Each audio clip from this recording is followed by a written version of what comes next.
Hi everyone, it's Jennifer. Are you ready to continue our review of the parts of speech in English? Be sure to subscribe to my channel and follow me on social media so I can easily share more English lessons and more practice tasks with you in the future. There are 9 parts of speech that I'd like to cover. Do you remember how I decided to break this lesson down? In part 1, we talked about nouns, pronouns, and determiners.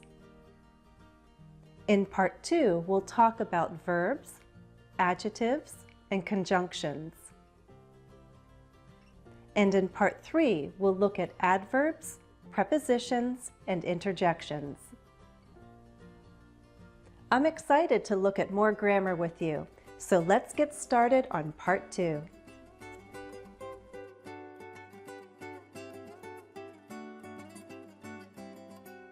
Do you remember where my family went last summer? My family flew to South Dakota. We rented a car at the airport. Our hotel was close to Mount Rushmore. We know that nouns and pronouns help us talk about people and things. Determiners allow us to be more specific.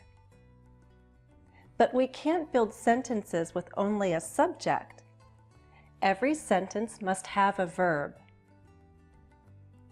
Can you identify the subject and verb in each sentence?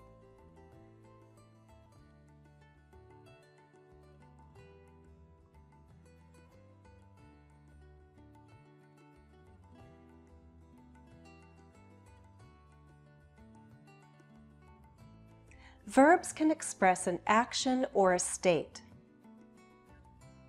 So we have action and non-action verbs. You may hear the term stative verb for verbs that refer to a state. Let's stick with action and non-action verbs. Can you tell the difference between the two? Which verbs are action verbs? Was is a form of be. It's a non-action verb. It refers to a state. It's important to understand and recognize the difference because you don't normally use non-action verbs in progressive verb forms. In terms of syntax and statement word order, a verb follows a subject. Subject plus verb. We visited national parks and a few museums. Verbs have different endings that agree with the subject. This is called subject-verb agreement. When verbs follow a predictable pattern, we call them regular verbs.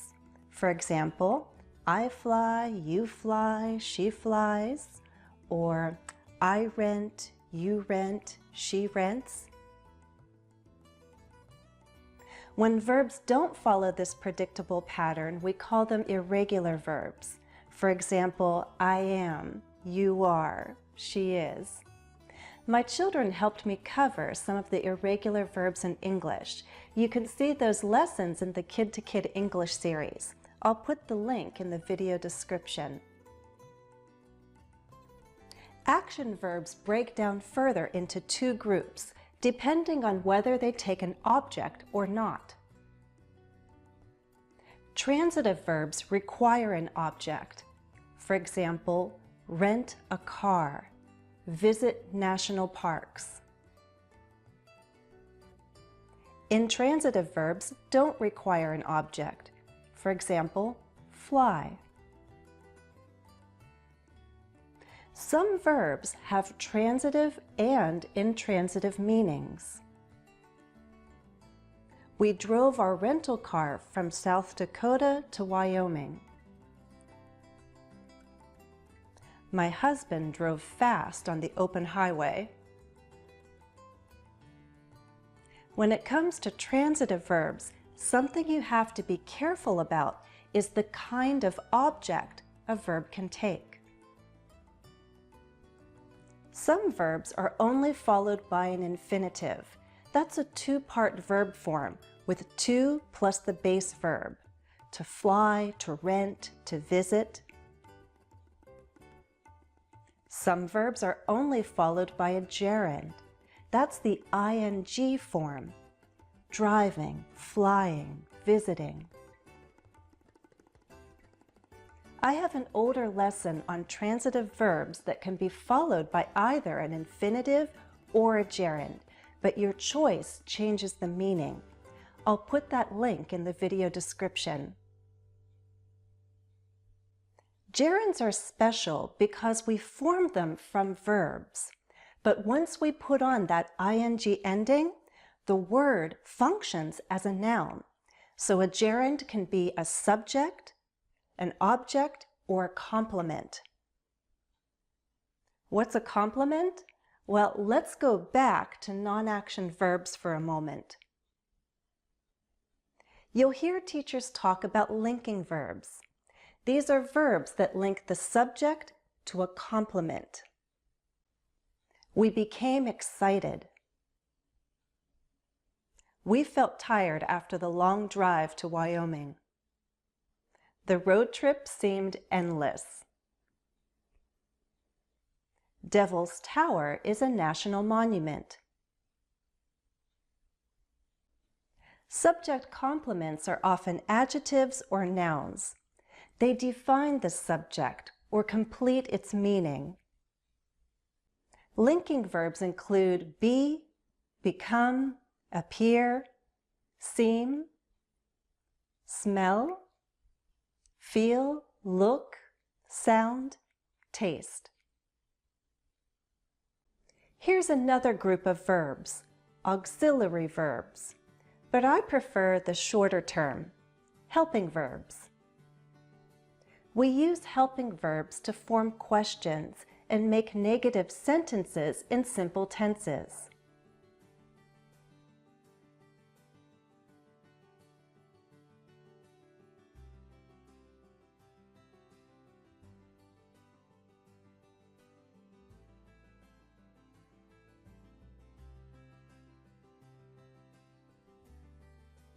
Did you have fun?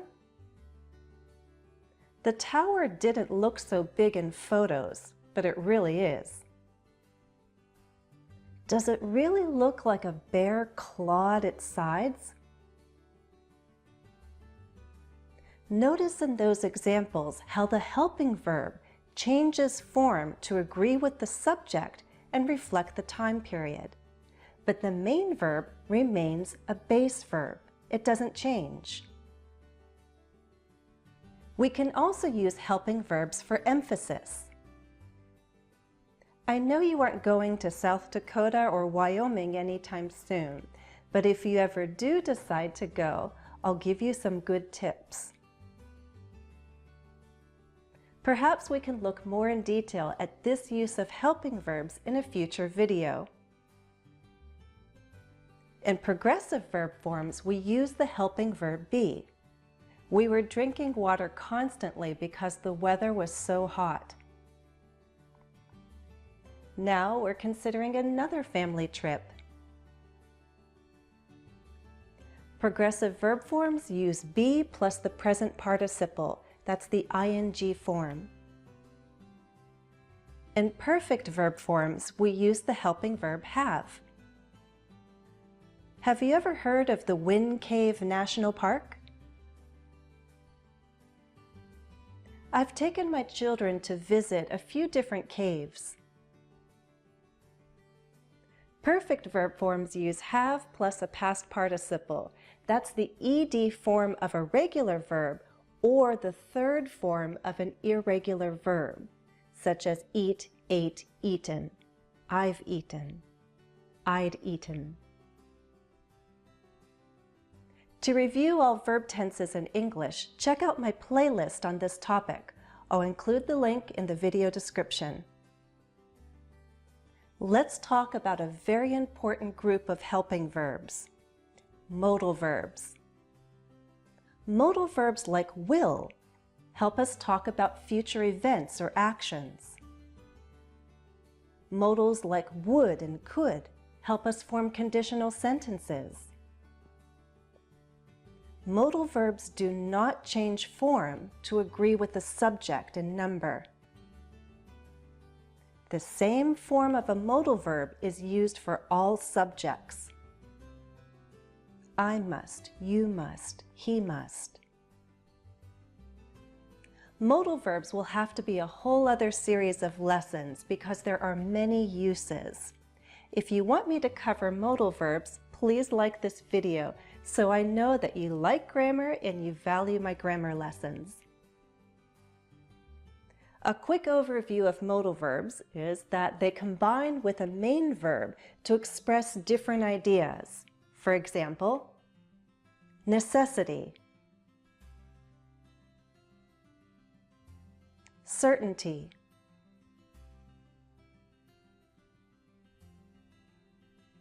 and ability.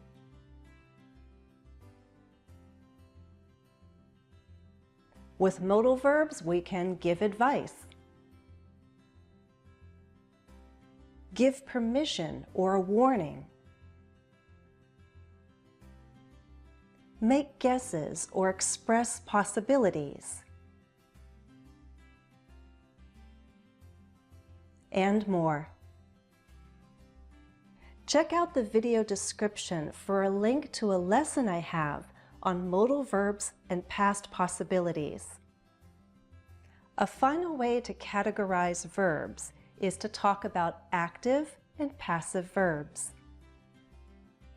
This is a broad topic, but basically active verbs focus on the doer of the action, the one who performs the action. Passive verbs shift the focus to the receiver of the action. Active verbs have an object. Tourists visit the Badlands throughout the year. Passive verbs take that object and make it the subject of the sentence. The Badlands are visited by tourists throughout the year. We usually form the passive with the helping verb be and then the past participle. This is our main verb. The past participle is the ed form of a regular verb or the third form of an irregular verb, like eat, ate, eaten. It's possible to form the passive with other helping verbs like get. Get can sound more formal, or get in the passive can express the start of some state. No one got injured. Our flight wasn't delayed. A special group of passive verbs are the verbs we use to form the stative passive. The stative passive uses a similar structure, but the meaning doesn't imply that an action was received. We use the stative passive to express a state in detail. The Badlands National Park is located in South Dakota. The park is comprised of beautiful rock formations. So we still have the helping verb be and a past participle, but no one performed an action. We're talking about states in these stative passive examples. We're talking about location and composition. If you'd like more practice with the stative passive, I'll include the link to that lesson in the video description.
I mentioned in Part 1 that some words can belong to more than one word class.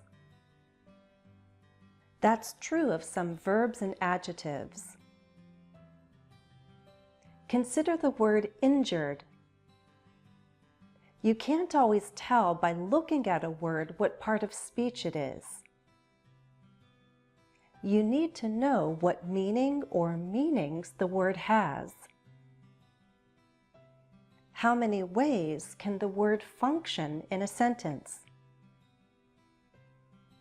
On the one hand, I can say, no one got injured. Got injured is my verb. It's a passive verb. On the other hand, I can talk about an injured hiker. Then, I'm using injured as an adjective. I can easily tell that an injured hiker, injured is an adjective because adjectives often come before nouns. When adjectives come before nouns, they become part of the noun phrase. That bit of knowledge will help you form sentences correctly. So let's talk more in detail about adjectives. Adjectives describe nouns or pronouns. They answer the question, what kind, or perhaps which one. If you remember what adjectives do and what questions they answer, you'll be able to tell the difference between participles used as adjectives and participles used as verbs. Do you see the difference? Take a look. We looked at the sculpted faces. The artist had sculpted a model first. The tour of the cave wasn't boring. In these examples, I'm using participles as adjectives. Some people call them participial adjectives. We can call them ed and ing adjectives. We form these words from verbs, but they behave as adjectives. The ed adjectives have a passive meaning, and they generally focus on people's feelings or states. How do you feel? Tired, bored, surprised. The ing adjectives have an active meaning and generally focus on the impact or effect something or someone can have. What's it like? Amazing, interesting, boring, exciting. Participial adjectives, like any adjective, can have different positions in a sentence. Let's talk more about this. I said that adjectives often come before nouns. When they do, we call them attributive adjectives. Here are some examples. A big chair. A wild animal. A long car ride. Some adjectives like big and long are commonly used before nouns. Other nouns tend to follow verbs, so we use them as subject complements after linking verbs. I was afraid when the buffalo came close. It was important to remain quiet in the car. These adjectives are called predicative adjectives. They're not part of the subject, they're part of the predicate. Adjectives can help us make comparisons. That's when we use comparative and superlative adjectives. Comparative adjectives are used for comparing two things or two people. The adult buffalo were darker than the young buffalo. I found the Badlands to be more interesting than the Grand Canyon. Superlative adjectives allow us to name one person or thing that is above or below all others in some way. the best family vacation ever, the hottest day ever. Comparative and superlative adjectives are usually formed from qualitative adjectives, adjectives that describe a quality. For that reason, they're also called descriptive adjectives. We usually don't have comparative and superlative forms of classifying adjectives. For example, a national park. We don't talk about one park being more national than another. It's just a type of park, a national park. Maybe one park is more interesting than another, but certainly not more or less national. With more than one quality, we need to know the order of adjectives. We usually follow this pattern: opinion, size, age, shape, color, origin, material. Some sources may recommend a slightly different pattern, but there won't be too much variation from the pattern I just showed you. Most everyone would agree with the word order in the following phrases.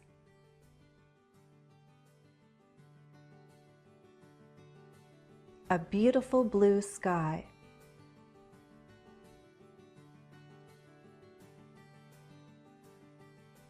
Amazing purple rock formations.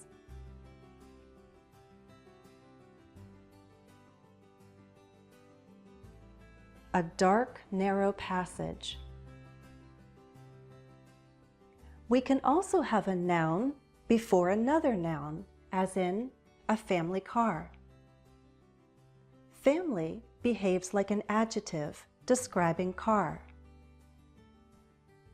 We call it a noun modifier, and it goes last on our list.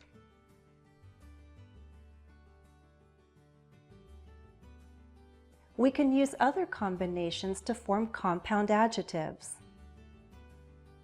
They include a noun plus adjective, adjective plus noun, noun plus past participle, noun plus present participle,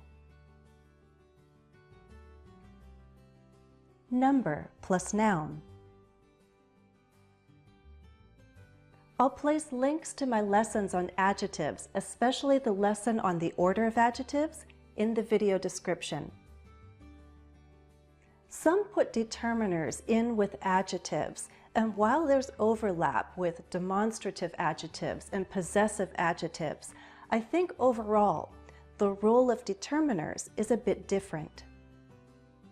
Determiners are less about qualities and classification and more about specifying what or who we're talking about.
Let's move on to another part of speech, conjunctions.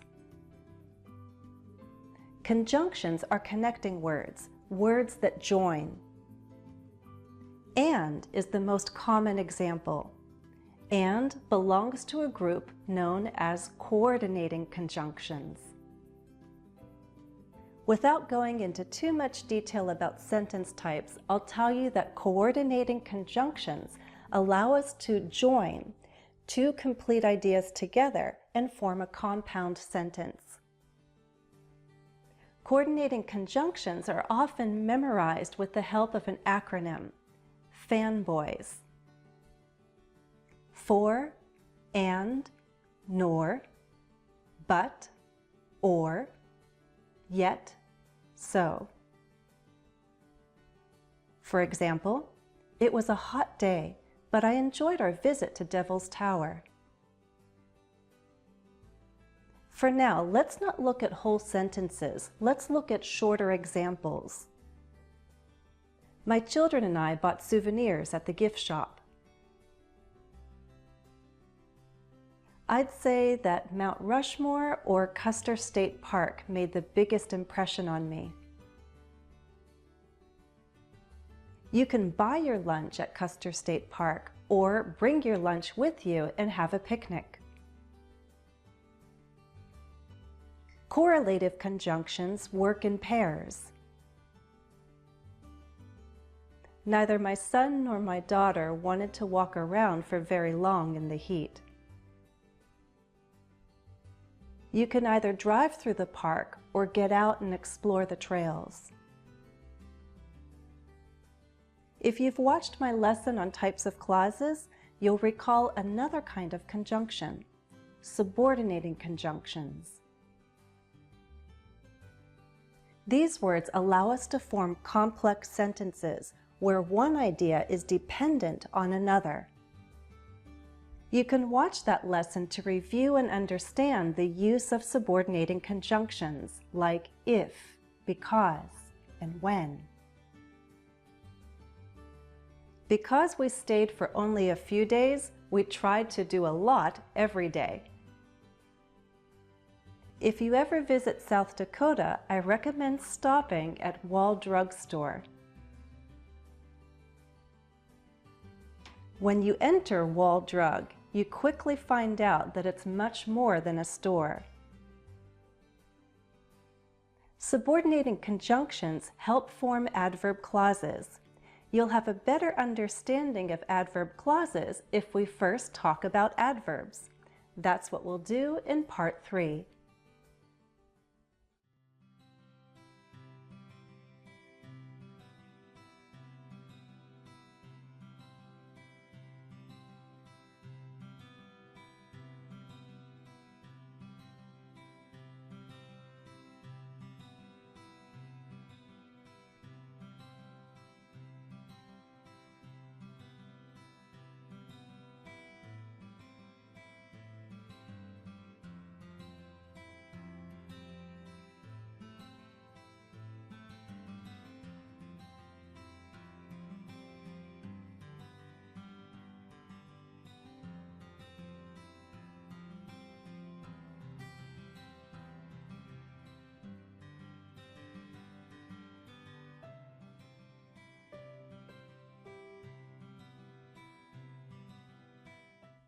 We'll end here for now, but I'll see you again soon for the final part of our lesson on the parts of speech in English. Please remember to like this video. As always, thanks for watching and happy studies. Become a sponsor of English with Jennifer. You'll get a special badge, bonus posts, on-screen credit, and a monthly live stream. Click on the link or look in the video description for more information. Note that sponsorships are not available in every country at this time. I'd like to say a very special thank you to my current sponsors. Hopefully more of you will join us for the next live stream. Join me on my YouTube community tab for special posts each week. If you haven't already, please subscribe to my channel. That way you'll get notification of every new video I upload to YouTube.